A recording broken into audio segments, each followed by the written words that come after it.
Hi, it's George Nordhaus, and welcome to Monday Morning. I have been working for many, many years with a good friend of mine, Mike Manus. He's Louisiana. You're going to hear a lot about him later, and you already have probably. He's done a lot of teaching. Well, we'll talk about him in just a minute, but he's going to talk about something that challenged me. I saw an article he wrote, and I really liked it, and it was two major steps for a successful 2020. And 2020, who's thinking 5 years ahead? Well, I guess we all should be, but we all don't. But Mike said, here's some specific things that an agency can do to really have a successful 2020. And I thought, holy mackerel, that'll make a good Monday morning. So let me tell you a little bit about Mike here. Let me show you who he is and what he is here. I'm going to show you the picture, okay? Mike, let's go to the next slide and show you. You can't control it, Mike. Hello, Mike. I'm here, George, but it's not acting. It's not moving it. God damn it. Oh. George, I can work with you controlling them. Okay, can you? Yeah. All right, let's do this. Mike, let's stop recording.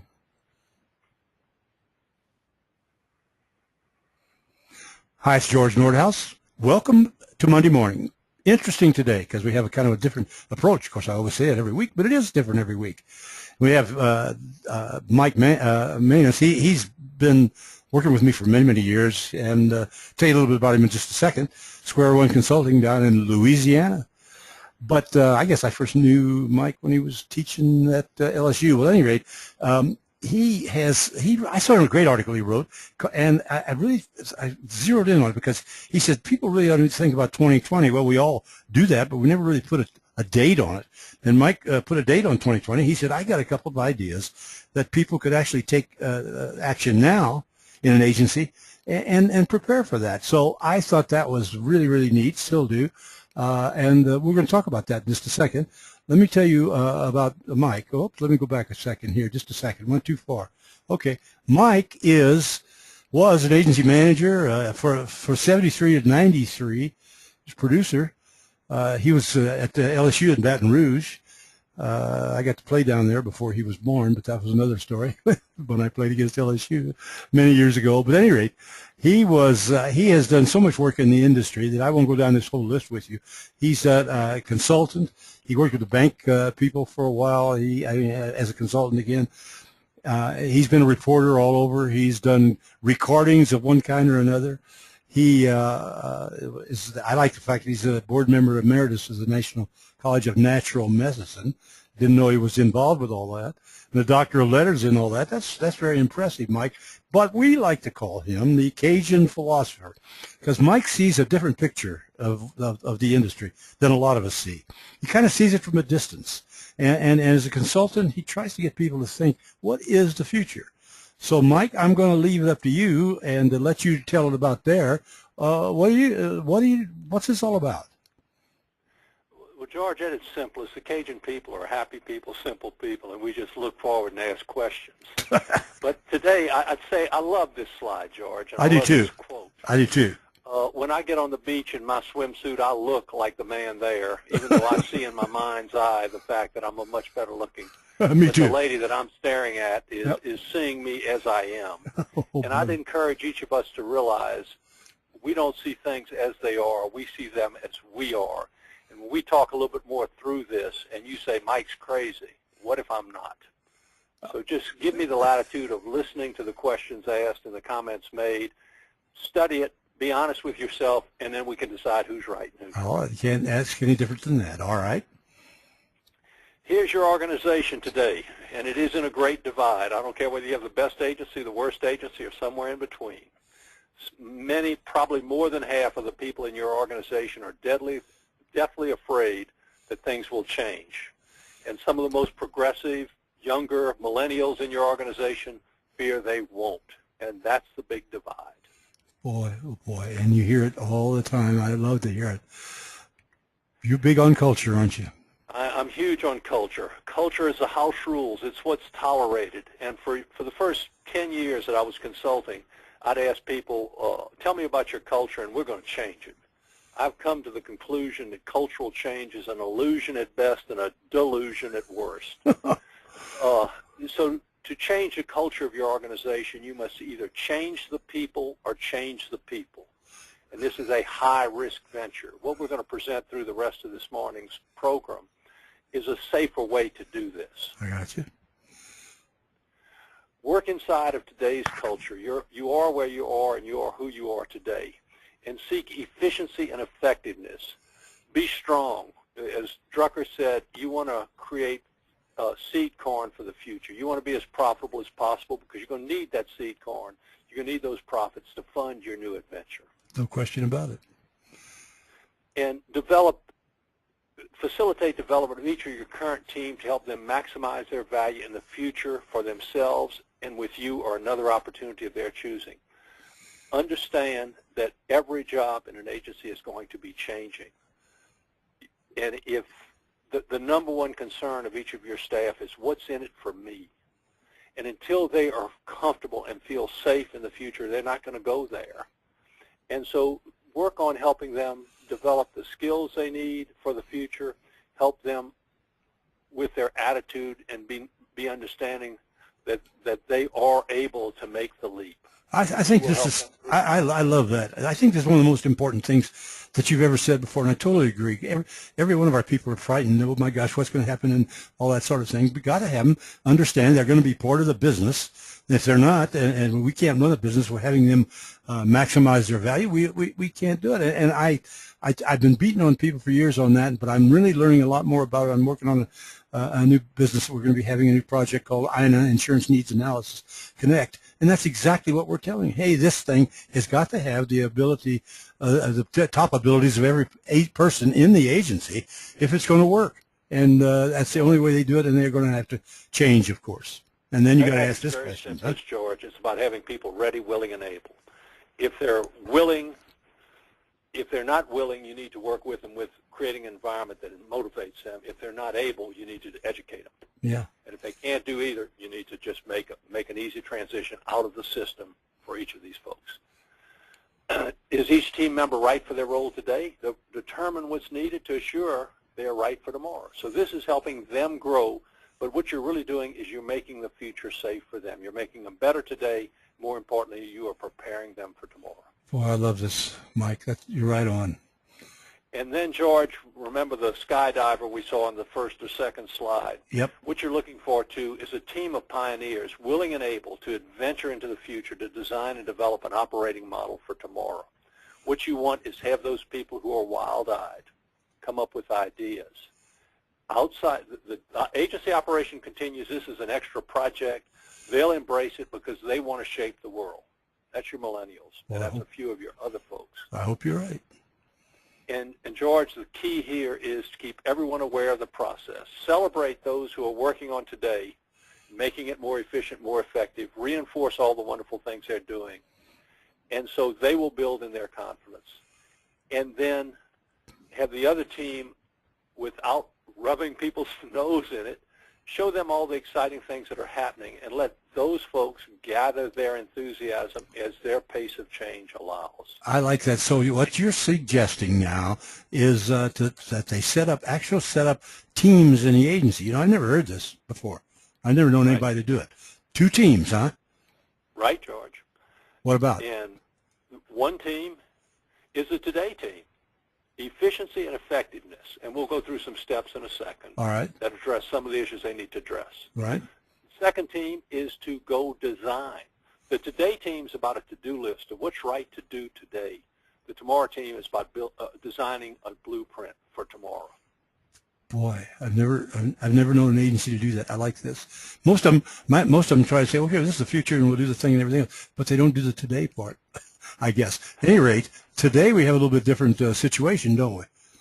Yeah, today, George, technology works for us. I mean, you and I grew up, George, and between the two of us, we've got almost 100 years in the business. So we grew up before technology, where the speedy memo was a technological advance. And we've come a long way. But this is going to change as well, and you'll see that in a slide. All right. Well, let's talk about the today team then, all right? What are they supposed to do? Well, here, George, and I'm getting a mixed slide here. There we go. Okay. Focus. This is about analyzing everything you are doing today, every function you perform. If you hear people say we've always done it this way, it can be changed for the better. Amen. I promise. Mm-hmm. That's one of the most common oppositions to change initiatives. Then what 5 things are we doing today that no longer need to be done? And George, there's more than 5, but just choose the 5 biggest. Yeah, you got to give me an idea what one might be. Have anything? Example? Paper files and e-files, George. Everybody tells me they're paperless, and I'll go in offices and there are paper files on the desk. Okay. You're inviting E&O beyond belief, plus inefficiencies. Good. All right. What are 5 things we do today that remain important but can be improved? Everybody talks about their technology system, their embrace of technology. I'm going to guess the vast majority of agents have a technology system equivalent to a Maserati, but they're driving it at 30 miles an hour. I know you're right. Oh, that's good. What are the job skills that remain important today, and how do we improve these? How many people in your organization did you hire because they were so administratively efficient? And George, how many people did you terminate in the world of yesterday because they weren't efficient enough? Well, as a practical matter, technology can make us efficient even if we're a scatterbrain like I am. What are skills are no longer needed in the world today? How do we let them go? What, you got any idea on that one? Give me a hint. What would a skill be not needed today? I can't think of any. Filing files, understanding the alphabet, being to put files neatly together. All right. If you're all on technology, if you're letting the machine drive it, good. It's a lot of the paperwork that's not needed. Yep. Do we have the systems and social media needed for today? Yeah. The fax machine is not advanced technology. Yet when it first came out, George, you and I brought our families to the office on Saturdays to watch us send a fax to somebody else or have somebody else send us a fax. Yeah. And we can make the world work without a fax machine. Well, I don't have one anymore. I don't use it. I don't either. What can we do to maximize our results from this technology? This technology originated to make our jobs easier. I think this technology is now all about making the client's life better and our interaction with the client better. Does our client experience differentiate us, or are we the same old, same old? George, I'm going to take you on a sidebar on this very quickly. Yeah. Years ago, I met with an agency that was very proud of how different they were. And I asked them to define 5 specific things that made them different. And after 4 hours, they gave me a list. And we agreed and re-agreed that made them different. And then I pulled out my cell phone, and I started dialing a number. They said, who are you calling? I said, I'm calling your competitors to see, because they tell me they're doing the exact same thing you claim makes you different. And they got mad, George, but what I did is I went home, and I encourage everybody to do this, and I found the 8 biggest competitors of this agency online, and I took the 2 major talking points on their website, the first 2 bullet points of most impactful statements, and I put them on a spreadsheet, and I blinded the agencies involved. So I had 9 agencies spread with 2 impact statements on each agency. I handed it to everybody in that organization, all the execs and all the producers. I said, find yourself. They could not find themselves. Oh, my God. They couldn't even find themselves from their own website. Oh, my God. What a story. So don't tell me you're not. George, I hate to say this, but more often than not, we got a bunch of penguins, not peacocks. I know what you mean. Yeah, they all look alike. And George, this is critical. I went to a high-power Inventing the Future of Health yesterday, a high-power seminar, and they kept talking about data points. Well, data points are nice, and big data has a huge capacity. But what we need is usable information and actionable knowledge. We got to bring this data to life. Got it. Yeah, no question about it. I totally agree with you. And then now, here's the bottom line. Our time and our energy are limited. Where do we invest? What do we get rid of? And what do we move forward with? I agree. I agree. I think if people just take this page right now and go to the agency and have it for their next agency meeting, how would that be? Yeah. Yeah, but when you go out, Mike, and I've been doing this because, particularly with this business, trying to have people, personal lines, understand what kind of changes they're really going to have to make if they're going to change, if they're going to compete with commodities. And you know what I get every time? This. The devil's in the details. There it is. When you walk into your office, George, as you have done hundreds, if not thousands of times, or into other agencies, or the agency principal walks in with a new idea and she says, we're going to do this, this, and this, she will hear, great idea, boss, but the devil's in the details. George, the details are neutral. The devil is evil. When you hear the words, the devil's in the detail, being yelled through your office, sabotage has begun. Because what the people are doing, they're not evil people, but they think, here's the boss with this latest harebrained idea. We killed the last one. It took us 3 weeks. This one I think we can take down in 2 years. The manipulation of the detail creates a devil. Michelangelo, who was a great inventor, one of the greatest innovators of all times, a great artist, a great thinker, a great philosopher, said God is in the detail. The detail can be used for good or for evil. Listen to what the people are telling you and listen for what they're not telling you, George. I hear this a lot. I hear it so often when I come up with a new idea. Oh, the devil's in the details, George. And of course, I mean, in a way, it's correct. There's a lot of details that have to be right, but I know I didn't even rethink of it. They're trying to sabotage me. Those. Absolutely. Okay. All right. Well, Geraldine, Flip Wilson, and Geraldine. The devil made me do it. Flip Wilson, long time on that one. Well, you know the difference, though. You taught me this to in 2020. It's going to be a little bit different, isn't it? Oh, absolutely, absolutely, George. We worked for. Tomorrow we work for technology. Yeah. Now that may offend you, that may concern you, that may upset you. I don't care. I believe what's on that screen. You can disagree with me, but the reality is technology used to work for us. We're going to work for technology. We have arrived at the point of technology where artificial intelligence, Siri, Watson, in all its forms, can know more about us than we can ever know. If you want a real example, the Affordable Care Act started as 2,000 pages of legislation. It has evolved right now to about 15,000 pages of regulation. By 2020, it will include millions of pages of interpretation of litigation and litigation itself. No human being alive can keep track of all that data and answer questions consistently and correctly every day. We are dependent upon technology. Artificial intelligence can do that. We can't. We can still maintain the intimacy with the client, but the knowledge base is going to be too big for us. I totally agree with you. There's no question about it. Tomorrow's team? Tomorrow's team is going to be not about one transaction at a time. It is going to be about capturing population and being the portal of choice.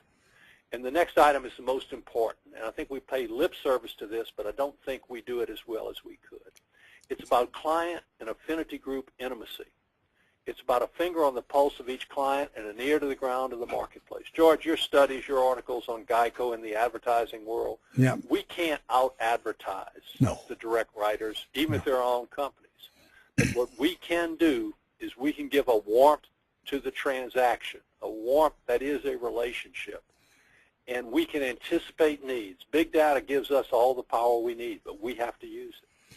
Well, I think that, I mean, you're so right. In the new business that we're working on, that, you know, the INA Connect thing, I looked all around everywhere trying to figure out how do you have an intimacy with people? How do you have the relationships? How do you have the retention? And all those 5 R's that we always talk about. And I found, and I couldn't find anything in the world, that's a big thing, but anywhere where people had a real system on the intimacy thing, on the client intimacy thing, and that's what we've developed. And that's what we're in the process of developing. But it's so true because we don't know. We just say to ourselves, Mike, and I don't want to take off you're the interviewee today, but we say to ourselves, oh, we have a great relationship, and that's why we're going to beat the Geicos of the world and so forth. That's interesting that you have a great relationship. How many customers you have? 10,000. How many people of them do you know? Well, we know at least 100 of them.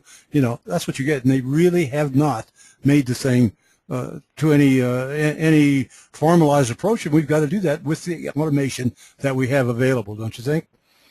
Absolutely, George. And here's the dilemma most agencies face. They're standing in today fantasizing about the good old days of yesterday, looking at their brokers and their carriers and the products they're comfortable with.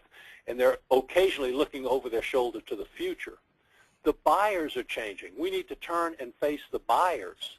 And based on those buyers that we're going to serve, those clients, those groups that we're going to serve, we need to plan around that and then occasionally look back to make sure our carriers are, because the products we offer today are not going to be all the products we offer tomorrow. Well, that's for sure. Automobile insurance is going to go away or be greatly diminished in 5 to 10 years because of all the reasons we know. And a variety of other reasons. Yeah. George, here's sort of the steps that I see in that tomorrow's team. All right. And if you do nothing else, I encourage all of your members, if they have never looked at Simon Sinek, S-I-N-E-K, his TED.org video on the power of why, to look at that and understand what is the purpose of your organization, what's your vision for the future, and what are those guiding principles, the 10 Commandments and the Constitution for behavior. Understand you're in a global marketplace. There are going to be new competitors and new competition. The next one is obvious, but most people want to ignore it. When I grew up, my mama took me to the local agent, and she told him to sell me a renter's policy and an auto policy, and she taught me to buy local. Today, your 16-year-old child is telling, a 16-year-old child is telling a 40-year-old mother, Mama, quit worrying with that agent. Let me go online and find something cheaper, something better. It may not be better, but Mama's going to trust her child more than she's going to trust her agent more often than not. We better forget about product specifics right now and think about what the future wants and needs are of clients, and then go out into the marketplace and find the products and services needed to meet those wants and needs. That's exactly what we're doing. Mike, we're taking we're doing a computerized analysis, in-depth analysis of what people need. It's called insurance needs analysis, and the people fill it in, but they don't really know what they need. But we use all that information in an intuitive way to determine what they're going to need now, but in the future. And once you get them to kind of commit and say this is who we are and where we're going, then you begin to understand their wants and needs a lot better than they do, and a lot better than anybody else can do it. Certainly a lot better than Geico can do it. Yep, we don't ask enough about their wants and needs. We lead with a product and tell. Yep. We need to ask more, and if we engage them at a wants and needs level, they understand their wants and needs. The product is secondary. Agree.